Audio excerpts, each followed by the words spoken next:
Hello বন্ধুরা, আশা করি সকলেই ভালো আছেন। আমি অনেক ভালো আছি। আজকে আপনাদেরকে দেখাবো পিক্সেল দিয়ে কিভাবে থাম্বনেল এডিট করবেন। আশা করি ফুল ভিডিওটা দেখবেন। ফুল ভিডিওটা না দেখলে কিছুই বুঝবেন না। আপনার ফোনে যদি পিক্সেল অ্যাপ থাকে তাহলে তো ভালোই, পিক্সেল অ্যাপ না থাকলে পিক্সেল অ্যাপ প্লে স্টোর থেকে ডাউনলোড করে নেবেন। আর ডাউনলোড করার পর আপনি ওপেন করবেন। ওপেন করার পর আপনার সামনে এরকম একটা ইন্টারভিউ আসবে। আপনি এখান থেকে নেক্সট ডিলিট করে দেবেন। নেক্সট ডিলিট করার পর আমাদের দরকার ইমেজটা সাইজ করে ইউটিউব থাম্বনেল সিলেক্ট করে নেবেন। সিলেক্ট করার পর তারপর আমাদের যে ফটো লাগানো লাগবে, বুঝছেন। আপনার ফটো ব্যাকগ্রাউন্ডটা আগে থেকে রিমুভ করা ছিল, আপনারা রিমুভ করে নেবেন। তারপর ফটোটা আমি লাগিয়ে নেব। তারপর এখানে আরও আমার একটু কাজ আছে, আর আপনাদেরকে আরেকটা জিনিস দেখাবো।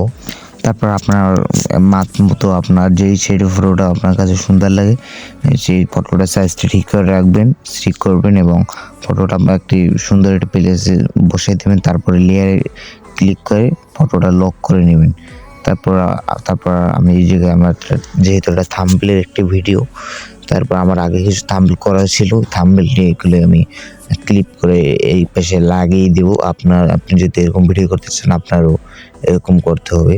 তারপর আমি ওই জায়গায় ফর্ম গ্যালারি দিয়ে আপনার কিছু ভিডিও এরকম করে নিচ্ছি, আপনিও এরকম করে নেবেন। তারপর আমার আমি এগুলো এইভাবে সেট করে নিচ্ছি। এই পাশেটা বড় আর এই পাশেটা ছোট হলে হবে না, দুটোটি সমান মাপে করতে হবে। যেহেতু আমার এই ফটোটি এই পাশে বড় ফটোটা এই পাশে হয়ে গেছে, যেহেতু এটা আমার বেশি সুন্দর করার প্রয়োজন নেই, এটা শুধু আপনাদেরকে দেখানোর জন্য, বাট এটা আমি ইউজ করব না। তারপর এখানে আমার আরেকটি ক্লিপ নিয়ে তাও আমি ওই জায়গায় ক্লিপ করে কর্নারে বসিয়ে দেবো, ঠিক আছে। আপনি যদি করতে চান আপনার প্রথমে এগুলো এর ভিতরে ঢুকিয়ে প্রথমে প্লাসের চাপ দিতে হবে। প্লাস চাপ দিয়ে তারপর ফর্ম গ্যালারিতে গিয়ে ফটোগুলো আনতে হবে। তারপর আমি কিছু লিখে নিলাম, এখানে ইটিং লিখে নিলাম। তারপর আমি লিখলাম যে মোবাইল দিয়ে থাম্বনেল তৈরি করুন। তারপর ওটা দিয়ে আপনি আপনার পছন্দের কালার তৈরি করতে পারবেন। আমার কালারটা কালাই বেস্ট মানাইবে, এই জন্য আমি কালাই দিয়ে রয়েছি। আপনার কাছে যেটা ভালো লাগবে আপনি তাই দিতে পারেন, কোনো সমস্যা নাই। তারপর আমি আমার পছন্দ মতো আপনার যাই পছন্দ তাই লিখবেন। লেখার পর আমার এখানে আর কিছু কাজ আছে। তারপর আমি আরও একটু নিচে লেখা আছে যে মাত্র 2 মিনিট। অবশ্যই এরকম ভিডিও পেতে এই চ্যানেলটি সাবস্ক্রাইব করবেন এবং লাইক করে অবশ্যই একটু কমেন্ট করে যাবেন, ঠিক আছে। এই জন্য লেখাটা 2বার করে লিখলাম যাতে লেখাটা ভালো মানায় ওই জায়গায় আর কি।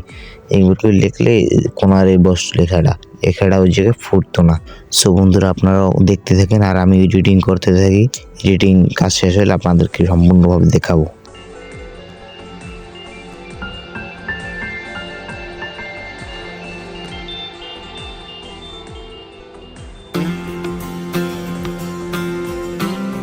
ध्वनि